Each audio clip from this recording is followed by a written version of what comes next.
Hello everyone, welcome back to another video on my channel, and today we're going to be running through how I completed an Ironman or an iron distance triathlon.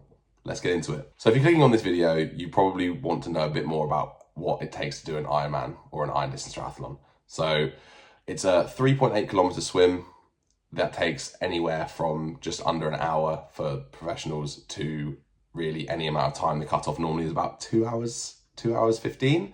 Then it is a 180 kilometer bike. This can be done in a multitude of different ways. It could be in multiple loops. It could be 2 loops, which is what I did. It could be one big loop. Again, typically anywhere from 4.5 to 10 hours in that section. And then it is a marathon or a 42.2 kilometer run. That has a massive range of timings that it can span through. But generally speaking, you have anything from 2 hours 15 up to 6.5, 7 hours. Just really depends on the type of terrain you're running on, the elevation, the difficulty of the course, the conditions, etc. So it is an absolute mammoth task. It sounds absolutely insane. And when I first heard of it was when I was in Cairns in Australia, and they had the half Ironman world champs there, which is half the distance of all the things I've just spoken about. And I thought, that is absolutely insane. I can't imagine ever doing any of those things in that distance alone, let alone all back to back, let alone doing a full Ironman, which is double that. But here we are in March, and I did my Ironman in June of last year. And I'm here to tell you that, honestly, it isn't as hard as you think once you get there. And I'll get into why that is. But seriously, if you've clicked on this video and you're interested, keep watching, because seriously, it's not all as hard as you think. Promise you that. So first things first, which event did I do? Well, I didn't do an Ironman branded event. They just brand iron distance triathlons. I actually did an iron distance triathlon called the Northumbrian. It's in Northumbria, as the name would suggest, at Kielder Water, which is an incredible place right on the border of Scotland, in the north of England. So why did I do that?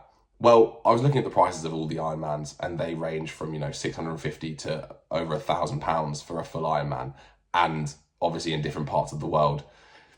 I could not afford that, but I wanted to do one. I felt like my fitness was in a good place, and I wanted to do one sooner rather than later, as I felt I was really, really on the right road to getting there. So I looked around, I just Googled iron distance triathlons England, because I knew that something close by would be best for me. And I found one in Northumbria. Small triathlon, only been running for 3 years, maybe 4 years now. And I thought, you know what, it's half the price. It was about £330. You got a backpack, cycling shirt, towel, obviously race nutrition, all of the infrastructure around the race as well. So the entry fee was well worth it. And so I booked it. That was it. I just went, right, mum, dad, family, this is what I'm doing. And when I'm doing it, would be awesome if you can come and stay and watch me. But no issues if not, I'll sort my own thing, because I want to do it for me. Luckily, my parents wanted to come and support, so we went and stayed up in Northumberland. So let's take it one step at a time. The training, probably, and not probably, definitely the most important part of the entire thing, other than maybe your literal bike on race day. But the training, how did I train for it? What kind of training was I doing? How was I splitting it up? How did I fit it in with my life? Well, I'll let you know. It was actually a lot easier than you think, but it required a lot of consistency and a lot of dedication. You just had to keep doing it. So I'd just been coming back from an ankle injury, which had kept me out of running for about a year. And I was just on my way back from that, and I kind of saw the light at the end of the tunnel and thought, yeah, you know what? I feel like I can do this. I had 6 months to train from when I booked it. I think maybe less, maybe 4.5 months. But I thought, this is the time, so I did it. I was just running to start with, building up my fitness 2-3 times a week, but small distances. And then I was cycling. I got a turbo trainer, because winter in England, absolutely non-negotiable. You need a turbo trainer.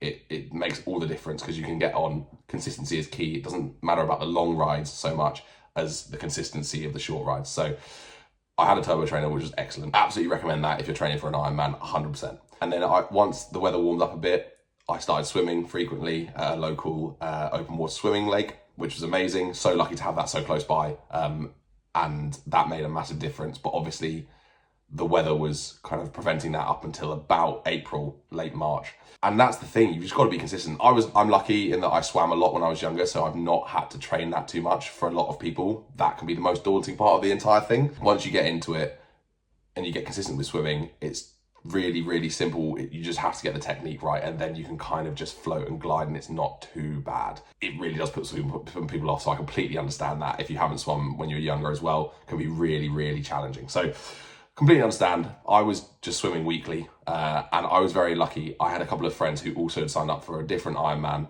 in Barcelona. So I was training with them really frequently, which makes a massive difference. You know, just staying accountable, but also being responsible for your own training alongside them. That was so, so important. And it helped keep me motivated and keep me honest with myself about my training and making sure that I was doing what I should. It made a massive difference. So if your friends book an Ironman, you're thinking about doing one, definitely get involved at the same time, because it makes a huge difference to your motivation and to your, you know, your training overall. That's 100% if you can. Not that it's easy, but if you can, do it with friends. So yeah, I was cycling 2-3 times a week on the turbo trainer indoors, and then once it got warmer outdoors, and I was doing, you know, 2 shorter rides and a longer ride on the weekends with my friends once it was warmer.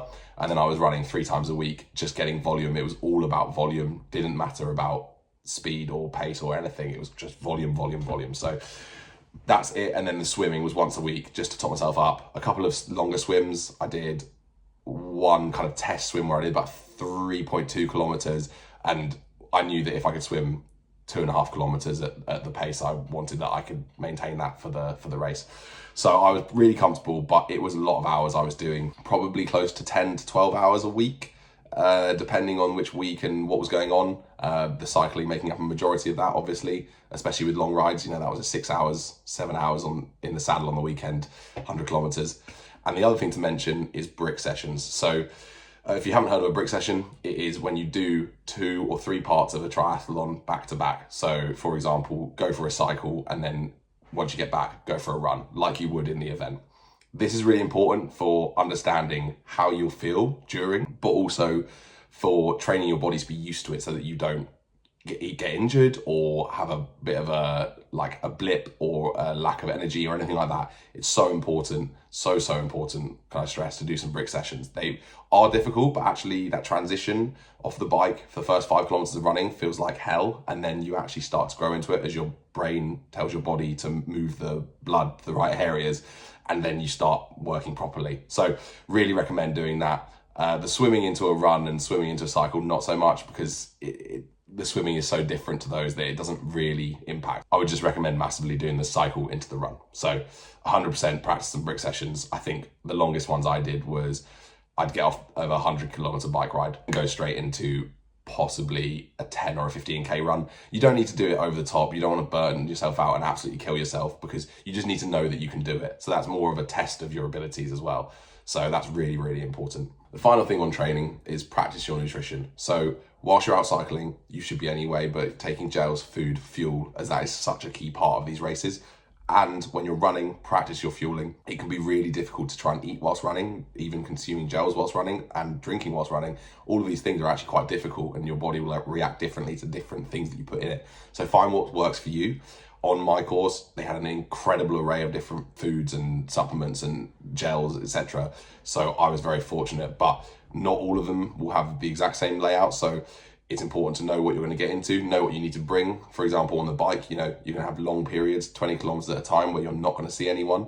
And so you're not going to be able to get fuel. Make sure you're stocked up on water, gels, food, because that is the most important thing. After the training, fueling, it's just an eating contest. So make sure that you get your fueling right.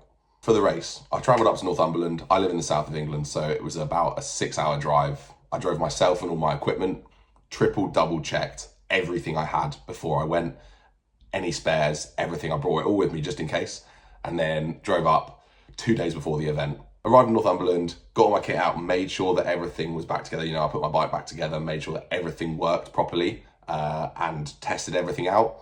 And then the day before the event, I was planning on actually just going out on a short cycle, but the weather was really quite windy, and I wasn't so sure about the roads and kind of where to go. So I actually opted to just go for a really gentle 7-kilometer run, shakeout run essentially, which I think was a good idea, just to keep your body moving. You might think that was counterintuitive, you're wasting energy, but no, I think it's important to keep your body in that state, because you can rest too much. But yeah, really important to do a shakeout run or some sort of shakeout exercise the day before, just to keep your body moving. It's so important, so I absolutely recommend doing that. So race day, I made sure I had all my equipment, all was ready, everything was packed the night before. I had all my gels, everything, and extras just in case. I had to get up at 4:30 on race day. The event started at 7 and I wanted to make sure I ate 2 hours before because I did not want to swim with a full stomach. So I had yogurt, granola and banana, and I think I also had a flapjack of some sort. That was my breakfast. Then I got to the race start at 6 and then got my stuff ready in transition where I dropped off my bike the night before, and it was full of midges, absolutely full of midges. It was unbelievable. I've never experienced anything like it before. It was so painful. Everyone was stood there waving their hands around their heads and just trying to do anything. So I got my wetsuit on ASAP just to get my body covered because they were buying every bit of skin, and other people did the same. And then about 15 minutes before the race started, they had the race briefing and then the acclimatization swim, which I wasn't going to do originally, but then because I was so annoyed by the midges, I decided to stuff it. I'm just going to get in. So I got in the water. Actually, it was really nice to get used to the water before you got in. Obviously, then you had to get out again, and that was a whole different kettle of fish with the, being cold and everything. But actually, it allowed you to warm up, have a layer of water in your wetsuit. It was actually quite nice. So I'd recommend doing that in your context, if you're allowed to, of course. So the race, it was a pulse start. So little groups at a time, 5 at a time, being let into the water. I was one of the first to get in because I just wanted to get in and going. There was a mixture of full distance and half iron distance. So people were doing different amounts of laps, and it was a 4-lap course for me, with it being just under 1 kilometer per lap. So I got in, like I said, comfortable swimmer. So I was just in, just kept my own pace, didn't care what pace it was. I just kept to what felt reasonable and sustainable. So I stayed at that pace, which ended up being about 1:54. And I came out of the water with a 1 hour 14 swim, which I was really happy with. My rough, prediction was a 1:20. So I exceeded that massively and actually was really happy with how I performed in the water. So I'm out the water, and just as I'm coming out, actually, because you've been, horizontal for so long, all the blood is at the front of your body and your you're all sort of out of balance. So you try and stand up and you get absolute land sickness. It's crazy. So I just almost fell flat on my face and people had to pick you up out of the water. It's absolutely hilarious. So bear that in mind. You probably will fall over when you've been horizontal for that long. But yeah, out of the water, into transition. I'm not rushing my transitions because there's absolutely no point. What am I going to gain? 30 seconds? No. Pointless. Take your time, get some fuel on board. You've just done an hour and a half's exercise. Get your stuff ready, make sure you've got everything you need, get on the bike and go. So it was about 5 degrees and cloudy when I started the bike. It was about 8:15. So I was absolutely freezing. I was in a wet tri-suit and didn't want to take another layer because I would have just had to take it off once I got warm half an hour in. So it was a 2-lap course up through Northumberland and across the Scottish borders and then back down, and just do that twice, 2 times 90 kilometers. And it was incredible. Unbelievably beautiful course. Really, really hilly. It had 2,300 meters of elevation for the whole cycle, which is a lot for 180 kilometers, but incredible course. Actually loved it so much. And because it's not a massive event, there was only a couple of hundred people doing it. There wasn't much, congestion on the roads or anything, and part of it was road closed. So it was very, very safe. I was very confident and very comfortable. I'd been doing a lot of cycling, so I knew that I could make some good time on this. Not that I was racing per se, but I knew that I could kind of push myself a bit. And I just went out absolutely flying, and I averaged 28 kilometers an hour on the first loop. Absolutely blitzed it. And then the wind started to pick up on the second loop, and it was a headwind, which seemed like both ways, but it was brutal. And that was where I was like, okay, right, I've got to start really dialing in here because I've been taking it like, yeah, this is easy, let's go, and it's getting hard, so let me lock in. So I absolutely did that. Just kept eating food, so much food, stopping at every aid station to get more food, not like being stupid about it, and just continuing to absolutely eat. And I managed to get off the bike. I finished the bike in 6:47, which I was really happy with. It was about a 25 kilometers an hour average. The fastest I'd ever done that distance, because it was the only time I'd ever done that distance. Was so happy with it. Got off and went, cool, now that I'm off the bike, there's like no mechanical issues. Obviously, barring me breaking my leg during the run, I've done it. So let me just go out there and plod. And it was a 4 times 10 kilometer and a bit loop.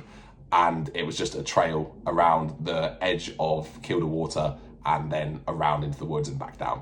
Incredible. The Aid stations were brilliant. Everyone who manned them and all the volunteers and all the supporters were incredible. So supportive. Everyone was so happy for each other.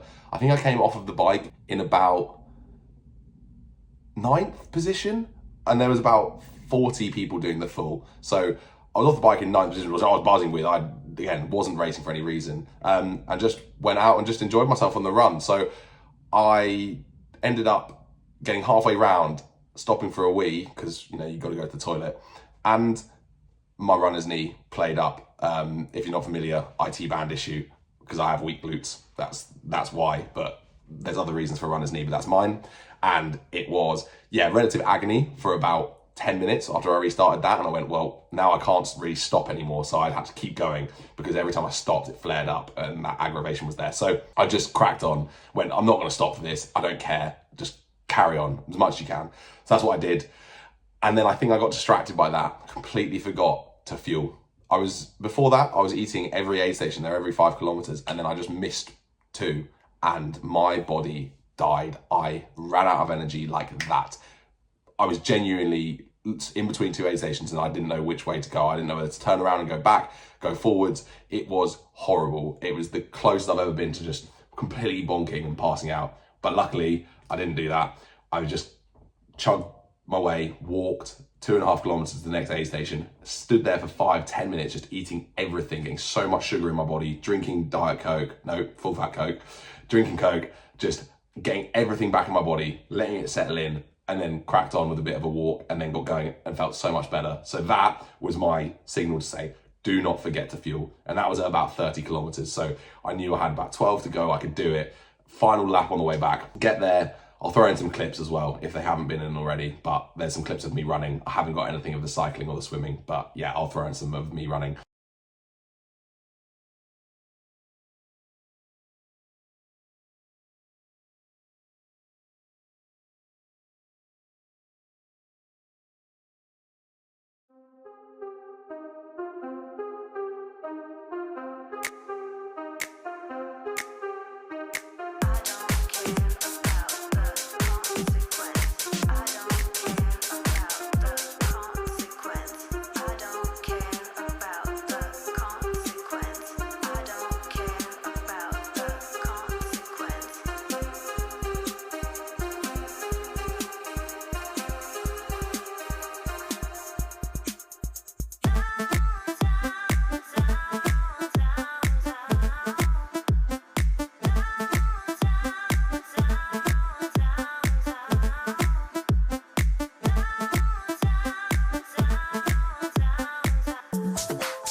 Absolutely incredible. Last loop, you get to see, you know, all the supporters every time you do a loop, and the announcers like saying, and this is James coming through, blah, blah, blah.